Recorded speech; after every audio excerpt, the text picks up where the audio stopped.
To do a traditional KFB, knit front and back, first knit into the front of the stitch, and then without taking it off your left needle, knit into the back loop of the same stitch, and this increases by 1 stitch.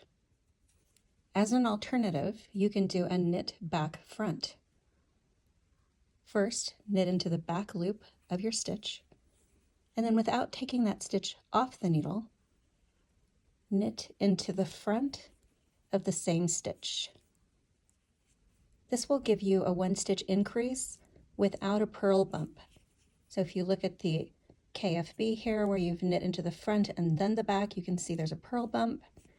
And then when you've knit into the back first and then into the front, you will not see a purl bump.